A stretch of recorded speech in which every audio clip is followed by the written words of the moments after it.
나는 전능하신 아버지 하나님 천지의 창조주를 믿습니다. 나는 그의 유일하신 아들 우리 주 예수 그리스도를 믿습니다. 그는 성령으로 잉태되어 동정녀 마리에게서 나시고 본디오 빌라도의 고난을 받아 십자가에 못 박혀 죽으시고 장사된 지 사흘 만에 죽은 자 가운데서 다시 살아나셨으며 하늘에 오르시어 전능하신 아버지 하나님 우편에 앉아 계시다가 거기로부터 살아있는 자와 죽은 자를 바라오십니다. 나는 성령을 믿으며 거룩한 공교회와 성도의 교조와 죄를 용서받는 것과 몸의 부활과 영생을 믿습니다. 아멘. 오늘 아침에는 어제 아침에 이어서 누가복음 22장 47절에서 53절까지 한 절씩 교독하십니다. 누가복음 22장 47절. 말씀하실 때에 한 무리가 오는데 12 중에 하나인 유다라 하는 자가 그들 앞장서 와서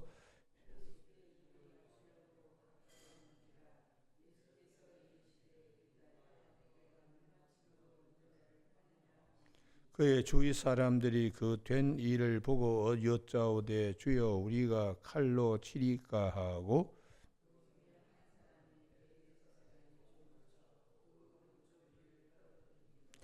예수께서 일러 이르시되 이것까지 참으라 하시고 그 귀를 만져 낫게 하시더라.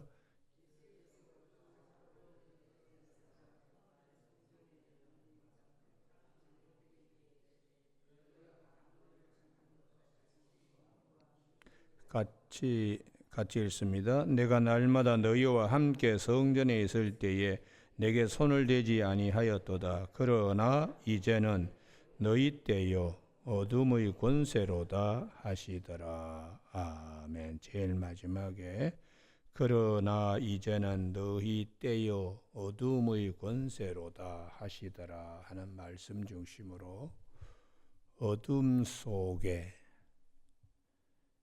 생명의 빛으로 오신 예수 그리스도라는 제목으로 말씀을 나누겠습니다. 어제 아침에 예수님의 기도, 겟세마네 동산의 기도, 이 겟세마네라는 뜻이 올리브를 짜다, 쥐어 짜다 그런 의미를 가지고 있습니다. 당신 자신을 올리브 감람나무 열매를 쥐어 짜듯이 그렇게 땀방울이 핏방울 되기까지 기도하신 이유는 아버지 뜻을 이루기 위함이요 아버지의 뜻은 어둠 속에 있는 자들을 생명의 빛으로 구원하기 위하여 어둠의 자식들을 생명의 자녀로 옮겨 놓도록 하기 위하여 오셨습니다.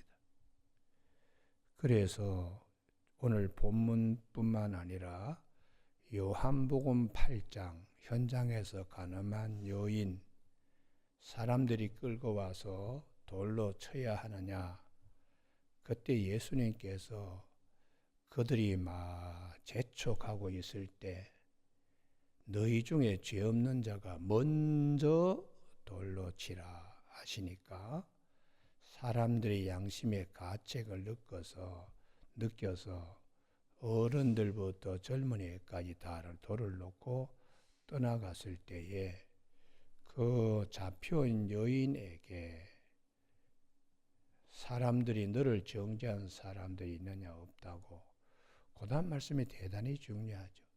나도 너를 정죄하지 아니하노니 주님은 우리를 정죄하러 오신 분이 아닙니다.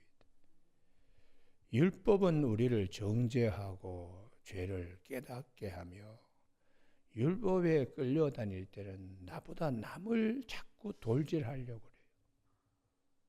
그런데 예수님께서는 그러한 자를 진리와 생명의 길로 서게 하기 위하여 주님이 오셨어요. 그래서 요한복음 8장 12절에 나를 따르는 자는 어두움에 다니지 아니하겠고 생명의 빛을 얻으리라. 이렇게 말씀하세요.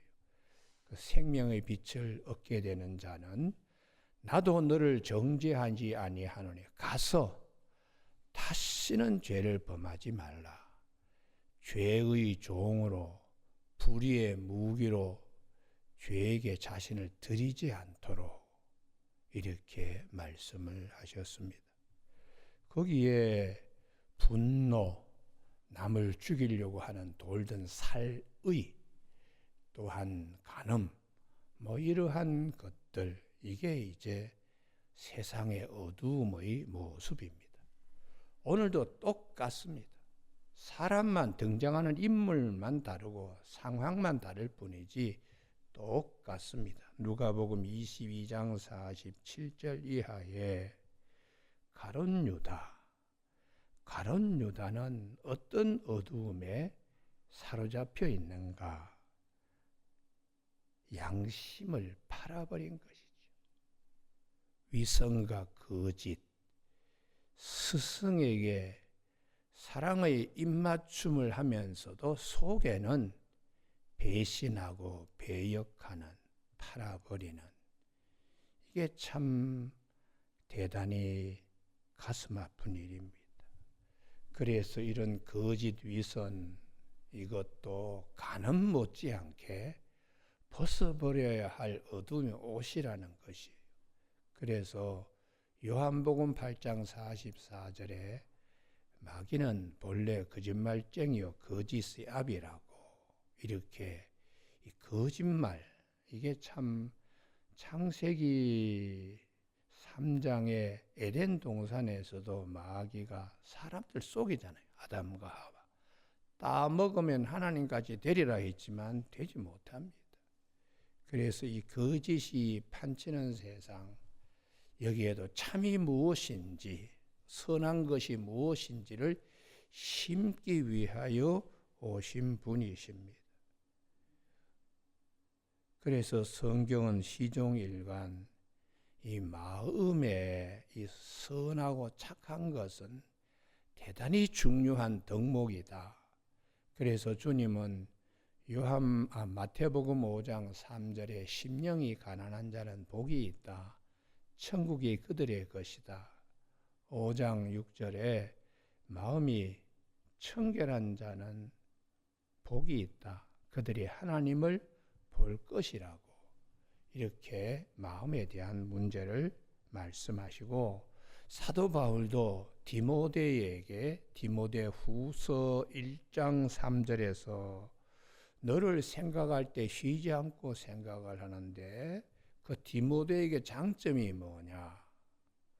청결한 마음으로 조상적부터 섬겨오던 하나님께 감사하고 내 속에 거짓이 없는 믿음이 있음을 생각함이라.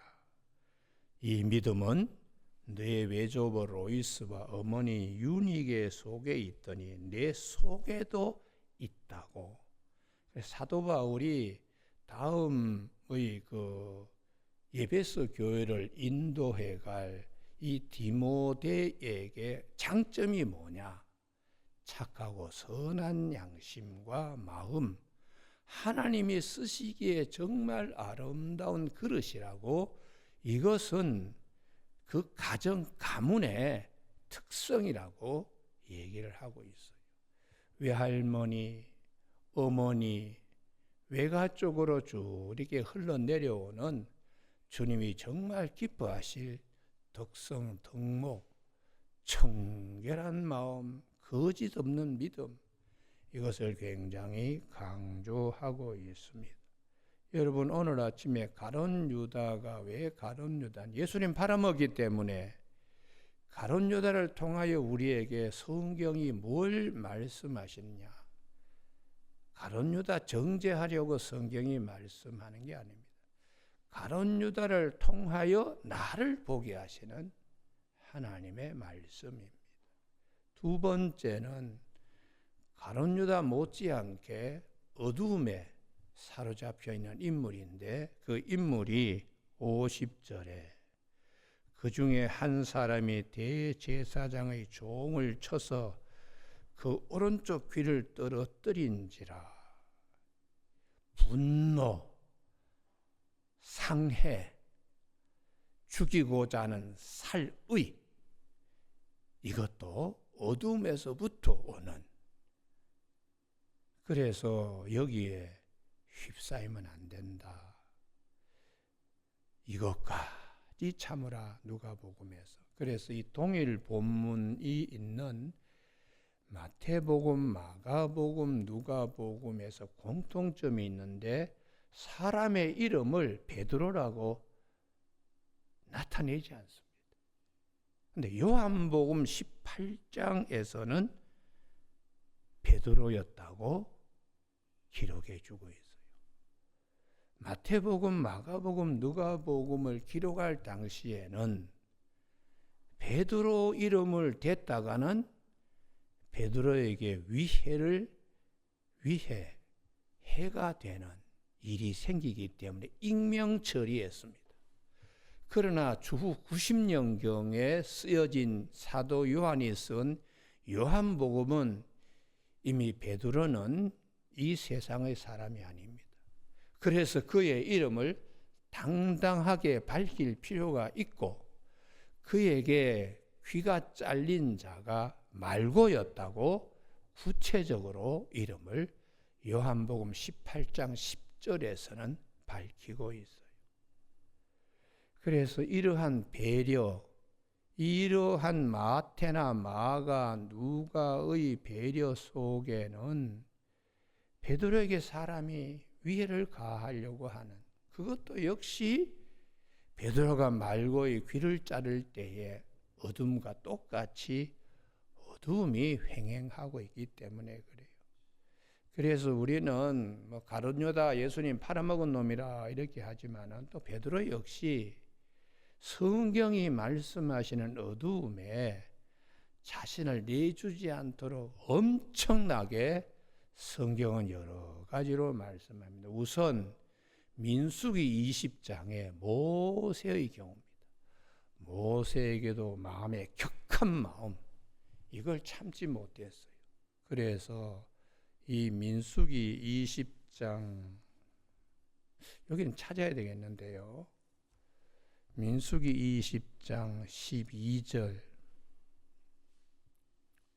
우리가 이 한순간의 분노, 이 격한 마음, 이런 것들을 하나님이 어떻게 싫어하시는지를 민수기 20장 12절, 너희가 나를 믿지 아니했다. 엄청나게 크게 하나님은 말씀하세요.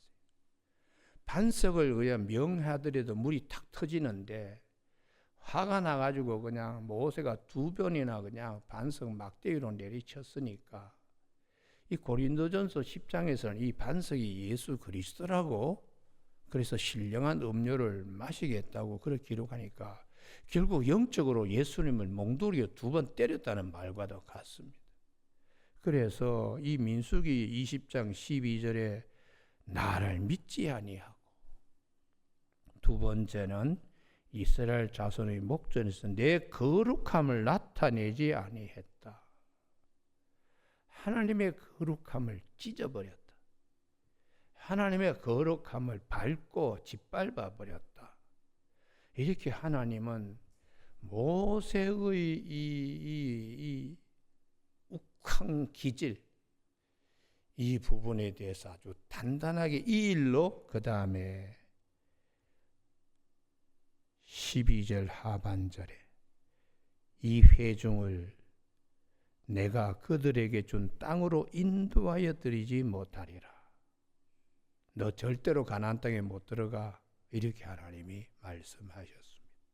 그래서 그 옆에다가 야고보서 1장 20절이라고 적어두십시오. 사람이 성내는 것은 하나님의 의를 이루지 못한다. 그리고 그 옆에다가 잠언 16장 32절, 노하기를 더디하는 자는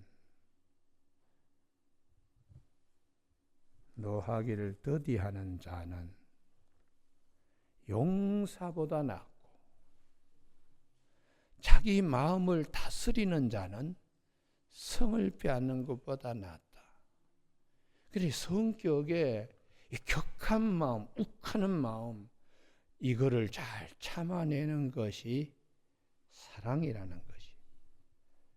사랑은 모든 것을 참으며 모든 것을 견디며 이 사랑에 대한, 그래서 하나님은 사랑이시다. 이게 그래서 성경에 로마서 1장에 하나님 두기를 싫어한 상실된 마음 병든 자 가운데 하나를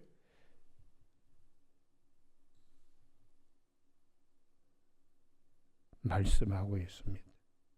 불의, 추악, 탐욕, 악의가 가득한 자, 시기, 살인, 분쟁, 사기, 악독, 비방, 하나님께 미워하는 자, 능욕, 교만, 자랑, 악을 도모하는, 부모 거역하는 것, 우매, 배약, 무정한 자, 무자비한 자. 무정과 무자비는 마음에 여유가 없는 거죠. 마음에 사랑의 샘이 옹달샘만 있더라도 무정하지 않습니다. 무자비하지 않습니다. 사랑의 옹달샘이 막혀 있을 때에 아주 그냥 무정하고 무자비하고 어떻게 저럴 수가 있어. 이렇게 되는 거죠. 그게 한순간에 일어나는, 한순간에. 그래서 우리가 그리스도인들은 주여 복 주시옵소서 할 때 그 복이 신령한 복에 초점이 되어지길 바랍니다. 할렐루야. 내 자신이 성화되는 거예요. 내 자신, 내 마음 구석구석에 이게 사랑의 샘물이 막혀 있지 않나. 분노가 그냥 밤새 돌아다니면서 마음에 사랑의 이곳저곳 구멍을 막아놓지 않았나. 이게 대단히 중요한 자기 관찰입니다. 내적인 자기 조명입니다. 여러분 오늘 아침에 가룟유다 은 30에 팔아먹은 그놈 못지않게 주님께서 베드로 봐라, 베드로 봐라. 그런데 이 베드로를 요한복음과 누가복음에만 오른쪽 귀라고 기록하고 있어요. 마태, 마가는 오른쪽 귀라고 얘기하지 않습니다. 이 누가복음과 요한복음 18장 10절에서 오른쪽 귀라는 것은 베드로의 성격을 말해요. 왼손잡이라는 겁니다. 여러분 마주보고 있을 때 오른손을 귀를 자를 때는 왼손잡이가 칼을 쳤을 때에 상대방 오른쪽 귀가 날아가니까 이 왼손은 유대인들은 굉장히 싫어해요. 그래서 왼손잡이 하는 애를 억지로 오른손잡이로 고쳐놓고 이렇게 오른손을 굉장히 강조를 하는데, 왼손잡이는 부모가 아무리 고쳐주려고 해도 성격 자체가 아주 거세고 이렇게 되니까 왼손을 계속 쓰는 거예요. 그래서 이 왼손잡이인 베드로, 아주 갈릴리 어부의 그 툭박진 성격, 다듬어지지 못한 성품, 주님을 3년 동안 다녔지만 여전히 내재하고 있는 그의 본성, 이런 것들이 언제 하루아침에 확 녹아버리냐? 성령 받고 난 다음입니다. 성령 받고 난 다음에. 그래서 이 성령 받고 난 다음에 사려 깊은 사람이 되었어요. 예루살렘 성전 미문에 앉아있는 안진뱅이도 그냥 지나쳐 보지 않습니다. 뭔가 주려고 사랑하는 마음에서 능력이 나오는 거거든요. 그래서 은과 금은 내게 없지만은 내가 가진 것으로 내게 주는 나사렛 예수 그리스도의 이름으로 걸어라. 여러분 오늘 아침에 그래서 이것까지 참으라. 마태복음은 더 귀한 말씀을 합니다. 여러분 마태복음 26장을 한번 보시죠. 마태복음 26장에 51절에 익명절이 되었습니다. 오른쪽 긴지 왼쪽 긴지도 얘기하지 않아요. 마태복음 26장에 52절, 칼로 도로 칼집을 꽂아라. 그 다음 말씀, 칼을 가지는 자는 다 칼로 망하느니라. 주님의 아포리즘입니다. 짧은 말씀이지만 주님만이 우리에게 독창적으로 주신 경구이고 간결하며 사상과 철학이 들어있는, 이걸 아포리즘이라 그러잖아요. 그러니까 칼 쓰는 자는 칼로 망하리라.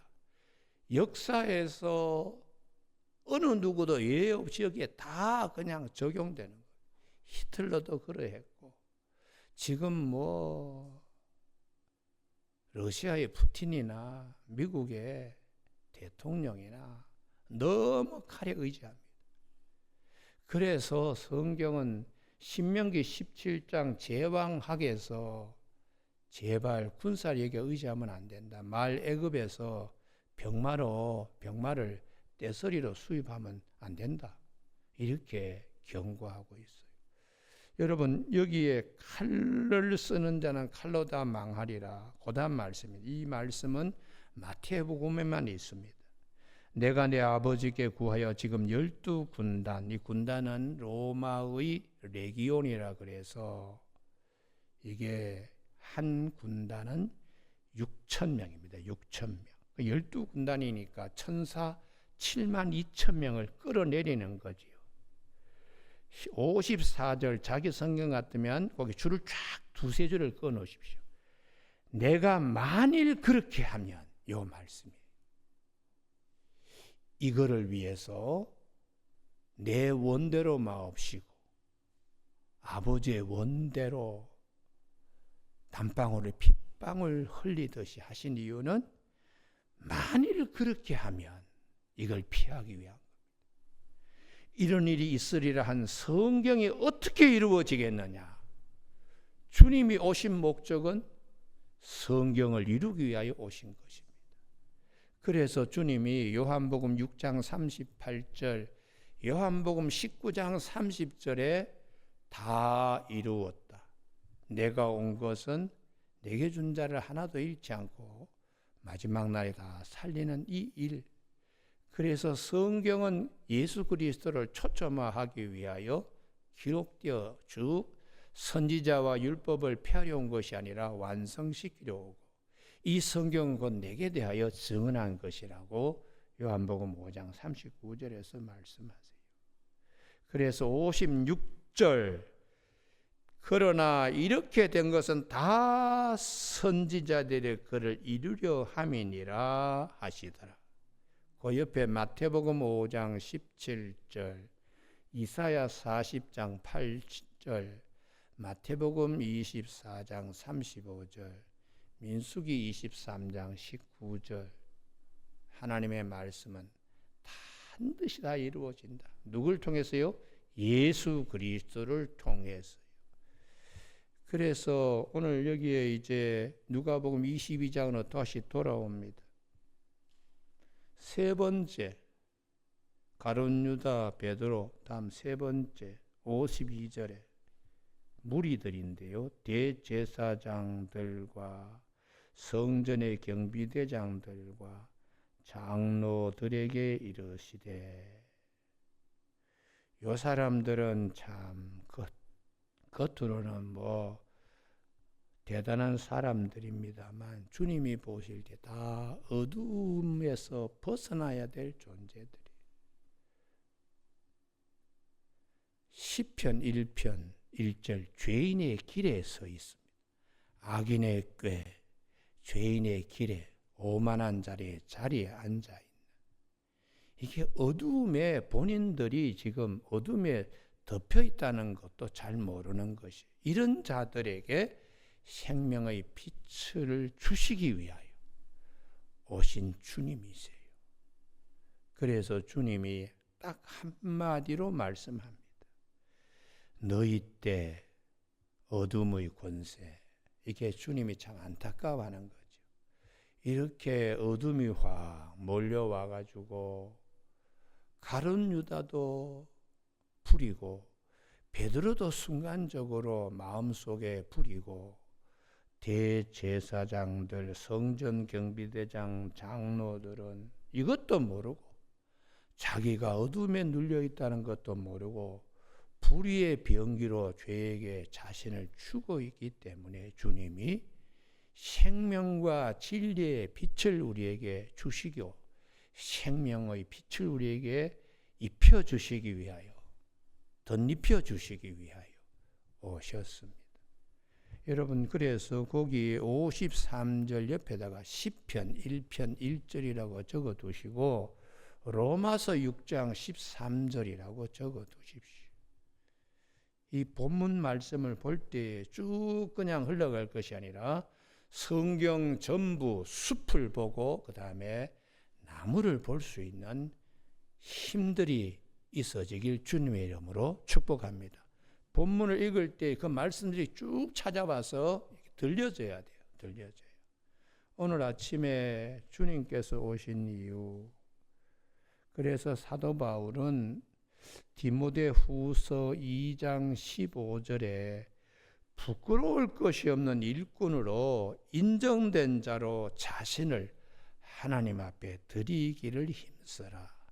날마다 자기의 내적 조명, 가룟 유다와 같이, 베드로와 같이, 제사장, 경비 대장들, 또 장로들과 같이, 자, 혹시 내가 여기에 혹시 누룩이 내 마음속에 순전한 떡에 이렇게 덧입지 않도록 늘 그냥 자기 관찰, 자기 성찰, 내적 조명을 성령님과 함께 하도록 부탁을 했습니다.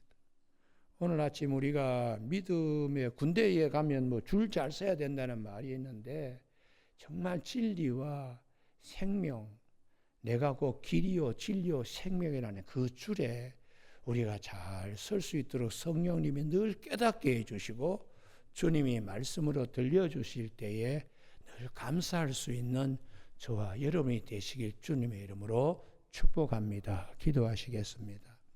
하나님 아버지, 예수를 믿고 구원받고 영생을 약속받은 저희들을 향하여 오늘도 자신을 하나님께 드리게 힘쓸 수 있도록 이런 것에서 자기를 깨끗하게 하면 주인이 쓰시기에 준비된 그릇으로, 합당한 그릇으로 쓰임받도록 말씀하셨는데 오늘 아침에 우리의 마음의 그릇들을 잘 살펴보고 주님의 뜻을 담음에 큰 기쁨으로 담을 수 있는, 주님이 말씀의 옷을 입혀주는데 그 은혜의 옷을 기쁨으로 입는 우리 모두가 늘 될 수 있도록 영안을 크게 열어주시고 성령이 교회들에게 하신 말씀을 듣는 성령이 귀 가진 자의 반열에 늘 설 수 있도록 성령에 민감한 자들로 승리할 수 있도록